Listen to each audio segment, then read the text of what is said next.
Nel 732 Carlo Martello aveva fermato un esercito musulmano nella famosa battaglia di Poitiers. In questo caso i Franchi avevano combattuto a piedi come un esercito di fanteria. Più di un secolo dopo però, nell'891, i Franchi avevano affrontato i Vichinghi a Lovanio. E in questo caso invece avevano combattuto prevalentemente in un modo del tutto diverso, cioè a cavallo. Ma che cosa era successo nel mezzo tra queste due battaglie e che cosa aveva cambiato così radicalmente il modo di combattere? Beh, era stato introdotto questo oggetto apparentemente banalissimo, cioè la staffa. Questo oggetto ha fatto passare l'impiego della cavalleria in un esercito da marginale a centrale nel combattimento medievale.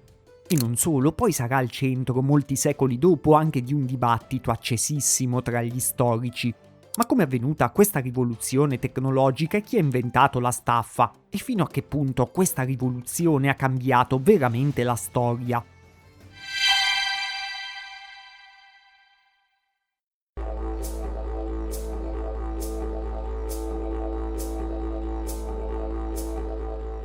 La staffa risolve un problema semplice. Quando uno combatte a cavallo rischia di perdere stabilità e quindi di cadere. Nell'antichità infatti i cavalli per esempio venivano usati molto per tirare i carri, che era un modo più sicuro che combattere direttamente in groppa a un cavallo. La sella aveva migliorato la possibilità di combattere a cavallo, però il rischio di cadere in battaglia era rimasto sempre molto alto. E questo era anche uno dei vari motivi per cui gli eserciti antichi magari preferivano non affidarsi in prevalenza a dei cavalieri. I cavalieri sì esistevano e avevano un ruolo importante per esempio anche nell'impero romano, però non è un caso se li associamo ancora oggi prevalentemente al Medioevo. Infatti è nel Medioevo che per alcuni secoli diventano una forza determinante sui campi di battaglia. E questo è dovuto probabilmente anche all'introduzione della staffa. La staffa è un anello rigido che viene appeso alla sella dove il cavaliere poi appoggia il piede per essere più stabile a cavallo. Serve a mantenere meglio l'equilibrio, a montare più facilmente, a controllare meglio il cavallo proprio mentre si cavalca o si combatte.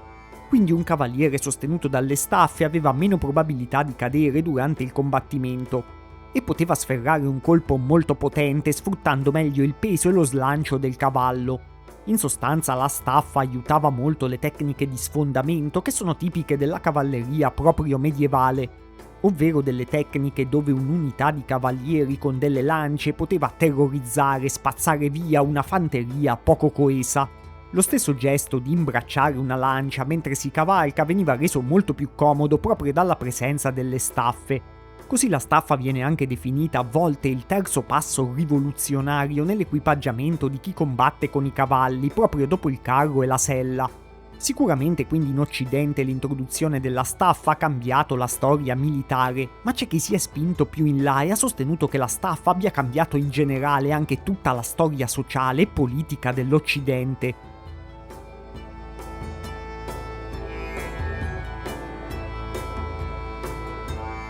Nel 1887 uno storico austriaco chiamato Heinrich Brunner si è interessato proprio al passaggio nell'esercito dei Franchi dal predominio della fanteria a quello della cavalleria. Secondo lui, proprio nella battaglia di Poitiers che abbiamo visto all'inizio, Carlo Martello si sarebbe accorto che i musulmani combattevano a cavallo a differenza dei Franchi. E nonostante fosse riuscito a ricacciarli, sarebbe rimasto impressionato da questa tecnica. E quindi l'interesse per il combattimento a cavallo avrebbe fatto sì che i Franchi introducessero nei decenni successivi sempre di più la cavalleria anche nei loro eserciti. Questa tesi poi è stata perfezionata da uno storico statunitense che era interessato alle innovazioni tecnologiche che si chiamava Lynn White. Nel 1962 White ha ampliato lo sguardo e è arrivato a concentrarsi proprio sulla staffa. Secondo lui non era stata tanto la battaglia di Poitiers a aver ispirato Carlo Martello a adottare la cavalleria. Anzi, secondo lui forse i musulmani non avevano avuto neanche tantissimi cavalieri in quel caso, ma era stata l'adozione da parte dei Franchi di un'invenzione precedente, cioè proprio la staffa. White pensava che fosse stata la staffa a rendere possibile l'uso della lancia da parte della cavalleria di cui abbiamo parlato prima. Senza staffe, secondo White, l'impatto della lancia su un nemico avrebbe fatto cadere pure il guerriero a cavallo. Invece con le staffe il cavaliere poteva colpire con la lancia senza cadere a sua volta da cavallo. E quindi con una lancia a punta adesso era possibile una tecnica incentrata sull'urto della cavalleria. Per questo, secondo White, i Franchi avrebbero anche ridotto l'uso della francisca, che è la famosa ascia da lancio franca, e avrebbero favorito invece proprio le spade e le lance, che sono le tipiche armi medievali poi e che erano progettate per essere utilizzate anche da cavallo. Proprio la lancia, diceva White, è la prova più forte che i Franchi avevano adottato la staffa in quel periodo. Così, dopo aver padroneggiato l'uso delle staffe e delle lance a cavallo, i Franchi avrebbero deciso di trasformare completamente il loro esercito, da uno basato sulla fanteria a uno basato proprio sulla cavalleria. Secondo White, diversi eventi che sono successi durante i regni di Carlo Martello e pure di suo figlio, il famoso Pipino il Breve, indicavano proprio un cambiamento nell'organizzazione sociale della Francia, e che derivava proprio da questa decisione di impiegare maggiormente la cavalleria. Per esempio, Carlo Martello aveva confiscato tanti terreni alla Chiesa e li aveva distribuiti ai suoi principali sostenitori. E i Sassoni, che erano stati sottomessi dai Franchi, avevano cambiato gli animali che davano come tributo ai Franchi. Prima andava bene che mandassero soprattutto dei bovini, invece Pipino il Breve ha cominciato a preferire che mandassero proprio dei cavalli. Ma perché questi signori dei Franchi avevano preso queste decisioni che potevano anche sembrare strane in quel momento? Beh, secondo White, proprio perché si erano accorti che dei cavalieri con le staffe erano molto più efficaci di un esercito di fanteria. Quindi era meglio avere un esercito più piccolo ma con tanti cavalieri. Comunque mantenere i cavalli e gli equipaggiamenti dei cavalieri era molto costoso, quindi Carlo Martello e Pipino avrebbero iniziato a implementare un sistema sociale e economico che riuscisse a mantenere la cavalleria. Le terre della Chiesa confiscate e i cavalli richiesti ai Sassoni dovevano andare a una classe di guerrieri adatti che poi potesse mantenere un certo numero di cavalieri. Così praticamente nasceva quella famosa aristocrazia di guerrieri con la terra che potevano combattere in un modo nuovo e altamente specializzato. Questi beni però non venivano regalati, ma venivano concessi a condizione che poi chi li riceveva fornisse un certo numero di cavalieri. E così, secondo White, si è formata proprio una nuova classe di proprietari terrieri che poi sarebbero i famosi cavalieri, appunto, e è nato il feudalesimo. Quindi l'introduzione stessa della staffa sarebbe stata un punto di svolta tecnologico fondamentale per portare anche verso la struttura sociale e economica più tipica del Medioevo.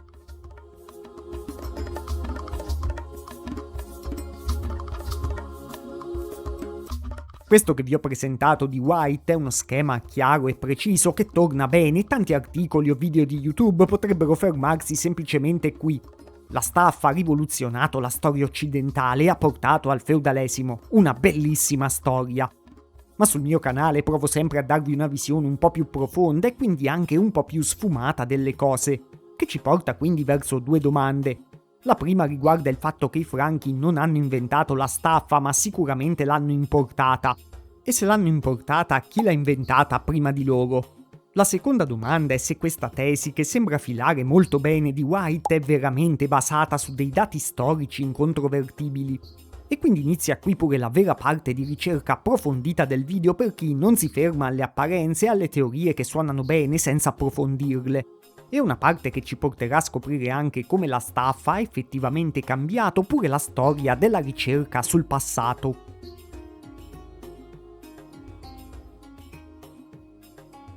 Se stai apprezzando il video, iscriviti al canale per non perdertene tanti altri sulla storia e magari consiglialo anche a degli amici che sono interessati come te a questi argomenti. Tornando alla staffa e partendo dalla prima domanda, tracciare la storia delle invenzioni tecnologiche è abbastanza difficile ancora oggi. Perché una persona ha un'idea, un altro la vede e la perfeziona, un altro ancora aggiunge una variante, uno poi trova una soluzione alternativa. Noi esseri umani impariamo fin da bambini in parte guardando quello che fanno gli altri, quindi è normale in un certo senso prendere ispirazione o anche a volte direttamente copiare le idee degli altri. Questo porta avanti anche la conoscenza complessiva dell'umanità, però rende sempre difficile il gioco del chi l'ha inventato, del chi l'ha scoperto per primo. Se vale per le invenzioni recenti, immaginatevi per qualcosa che risale a prima di Carlo Magno. Quindi vi darò il quadro di quello che sappiamo oggi sulle origini della staffa, ma non pretendo che nuove scoperte non possano arricchirlo in futuro. La maggior parte delle staffe più antiche d'Europa sono state ritrovate in dei siti di sepoltura in Ungheria. e sono chiaramente associate al popolo degli Avari. Gli Avari erano una confederazione di nomadi orientali che provavano a espandersi verso l'Europa tra il VI e il VII secolo d.C. Probabilmente in Europa altri popoli hanno visto le staffe usate dagli Avari e le hanno imitate.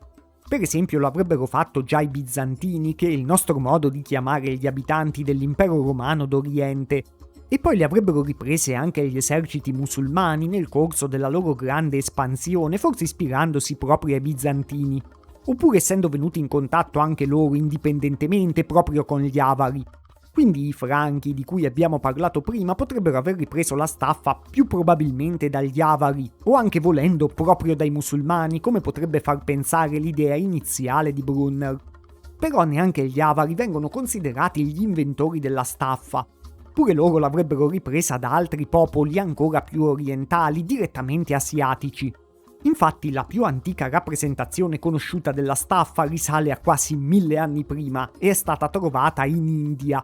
Delle sculture nei templi buddisti che risalgono al I e al II secolo a.C. ci fanno vedere proprio un particolare tipo di supporto per il piede.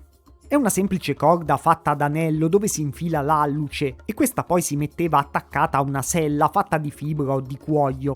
Nel clima dell'India, che è abbastanza caldo, molti cavalieri cavalcavano scalzi e quindi infilavano semplicemente l'alluce in questo anello e il tutto poi fungeva da staffa primitiva. Questo modello viene chiamato solo staffa per le dita per distinguerlo dalla staffa completa che conosciamo oggi e che trattiene tutto il piede. Probabilmente poi nel corso di qualche secolo gli stessi indiani hanno sviluppato dei modelli che tenevano meglio il piede, infatti li vediamo in dei reperti del II secolo d.C. Però queste che state vedendo a schermo sono le staffe più antiche mai ritrovate finora. E beh, queste non sono neanche indiane, ma provengono dalla Cina e risalgono al 415 d.C. Altre raffigurazioni cinesi fanno vedere delle staffe ancora un secolo prima, cioè intorno al 320 d.C. Quindi in Asia le staffe erano diffuse ben prima che in Europa e si trovano anche in altre zone come la Mongolia e addirittura il Giappone. Quindi oggi viene considerato abbastanza probabile che le staffe si siano sviluppate tra l'India e la Cina fino alla forma più compiuta e poi da lì si siano diffuse nel resto del mondo. Queste origini erano importanti da conoscere perché poi tutti questi popoli non hanno usato le staffe nello stesso modo delle cavallerie occidentali medievali. Ovviamente tutti avevano dei reparti di cavalieri, però li usavano con tattiche diverse, con armi diverse, non per forza questo impiego della cavalleria ha dato origine immediatamente a una struttura sociale sovrapponibile in tutto e per tutto al feudalesimo. E quindi adesso che abbiamo ricostruito le origini della staffa possiamo effettivamente ampliare lo sguardo sulla seconda domanda, che è quella un po' più importante, cioè se le staffe sono state effettivamente così rivoluzionarie da portare alla nascita del feudalesimo come sosteneva nella sua bella teoria White.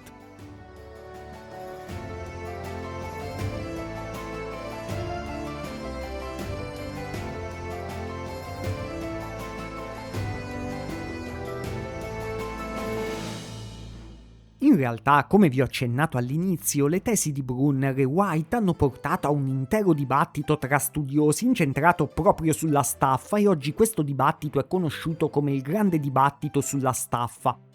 Inizialmente in tanti erano rimasti convinti dalla teoria lineare e sensata proposta da White, troppo bella per essere falsa, ma poi c'è stato chi ha iniziato a trovare delle falle. Uno storico chiamato Bullough già nel 1970 ha scritto che c'erano poche prove che gli eserciti franchi avessero vinto tante delle loro battaglie grazie a tattiche d'urto a cavallo. E Bullough ha notato anche che nelle tombe franche dell'VIII secolo sono stati ritrovati altri oggetti che erano associati alla vita militare dei guerrieri, però non si trovavano le staffe. Nello stesso anno un altro studioso chiamato Bernard Bachrach ha voluto smontare punto per punto le tesi di White. Vi ricordate per esempio il tributo dei Sassoni che sarebbe passato da bovini a cavalli? Beh, secondo lui questi cavalli erano pochissimi, cioè forse un numero necessario solo per la corte del re dei Franchi e non per un vero esercito di cavalleria. Secondo Bachrach, oltre a non trovarsi nelle tombe, come aveva detto già Bullough, non c'è nessuna menzione delle staffe neanche negli inventari, nelle fonti letterarie o nei manuali militari dell'epoca di Carlo Magno. Evidentemente le staffe non dovevano sembrare così importanti per loro, e è una cosa strana se fossero state veramente un'introduzione tecnologica eccezionale.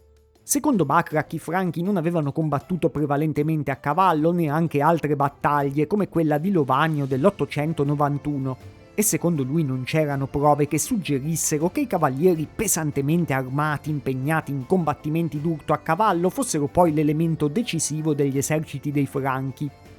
Uno storico militare chiamato Steven Morillo ha aggiunto anche altri dettagli. Secondo lui la cavalleria non è stata una svolta così determinante nella guerra medievale. Infatti, per esempio, c'erano casi pure di guerrieri franchi che combattevano a piedi e sconfiggevano dei nemici a cavallo. E oggi sappiamo bene una cosa che avevano ammesso gli stessi Brunner e White, cioè che una buona fanteria, una fanteria che mantiene i ranghi stretti, può respingere l'urto della cavalleria. E quindi sappiamo che in sostanza la cavalleria non è il singolo elemento più dirompente e più importante della guerra medievale, ma deve combinarsi per riuscire bene con tanti altri fattori. Secondo Morillo, quindi, la classe dei cavalieri sarebbe salita al potere per motivi politici, cioè perché c'era un governo centrale debole, e non per motivi militari. Io vi aggiungo pure che la teoria di White potrebbe avere una grossa falla di partenza anche per un motivo diverso. Infatti White collega la staffa alla nascita del feudalesimo al tempo di Carlo Magno, ma questa stessa nascita del feudalesimo oggi ha una visione un po' datata e molto discussa. Ho dedicato un intero video all'argomento, quindi vi consiglio di recuperare quello perché penso che sia buono per chi vuole approfondire. Comunque non è che il feudalesimo sia del tutto un concetto sbagliato, però come scoprirete anche se guarderete quel video è molto più tipico del basso medioevo che dell'epoca di Carlo Magno. E poi non era un sistema rigido uguale in ogni parte d'Europa con la classica piramide feudale che viene rappresentata su tanti libri. Quindi teorizzare che la staffa nell'VIII secolo abbia portato alla nascita del feudalesimo, quando il feudalesimo stesso è un concetto sfumato e che sembra presente solo molti secoli dopo, non è di base una grandissima teoria. Il grande dibattito sulla staffa ha fatto incuriosire e interessare tanti studiosi proprio al concetto di feudalesimo. E molti hanno notato che il sistema dei feudi e gli obblighi militari erano una questione molto più complessa di come tanti la facevano passare, che variava notevolmente a seconda dell'epoca e dei luoghi. Quindi alla fine una vittima di questo dibattito su un oggetto banale come la staffa è stata proprio una teoria socio-economica più complessa incentrata sul feudalesimo. Ma quindi questa storia della staffa come oggetto rivoluzionario è del tutto sbagliata e falsa e dobbiamo dimenticarcela? Beh, come tutte le cose, se vogliamo capire veramente la storia, probabilmente la risposta sta nel mezzo. Nel mezzo tra l'idea un po' troppo netta di White della staffa come strumento direttamente super rivoluzionario e le idee dei suoi critici che giustamente hanno voluto ridimensionare molto il suo ruolo. Sicuramente la cavalleria esisteva da prima come esistevano da prima tante tecniche di combattimento a cavallo, però non possiamo neanche fare finta che la staffa non dia effettivamente maggiore stabilità se uno combatte in sella a un cavallo.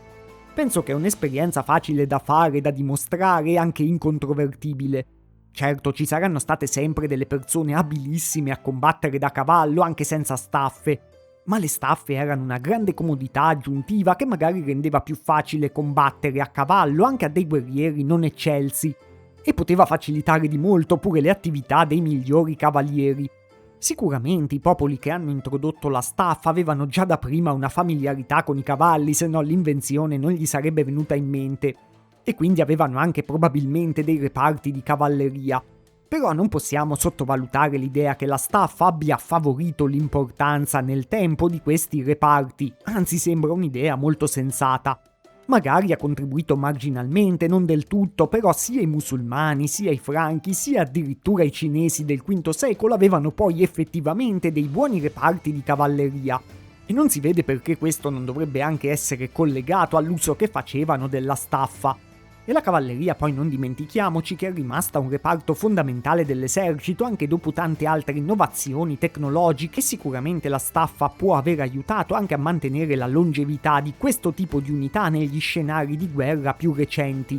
Quindi secondo me, anche se la staffa non ha cambiato da sola la guerra in un modo nettissimo e non ha fatto nascere da sola un qualche feudalesimo, sicuramente è stata un'invenzione importante che ha cambiato la storia. E poi lo ha fatto di recente anche una seconda volta, proprio con il dibattito intorno alla sua importanza. Infatti, come abbiamo visto, ha fatto rimettere in discussione le teorie sul feudalesimo e poi ha contribuito molto anche all'idea che bisogna studiare la tecnologia del passato per capirlo meglio. E questo è importante, in particolare per il Medioevo, che spesso è stato studiato dal Rinascimento in poi solo con delle categorie prevalentemente culturali. E sono stati tralasciati spesso gli aspetti tecnologici, anzi se uno è particolarmente ignorante del Medioevo potrebbe addirittura pensare che è un'epoca in cui non c'è stato nessun avanzamento tecnologico. Ma il discorso vale anche per altri periodi storici dove la tecnologia e gli strumenti del tempo sono importanti da conoscere e da studiare. E quindi sì, anche un oggetto per noi oggi banalissimo come la staffa è un anello importante per comprendere come si è sviluppata la nostra storia.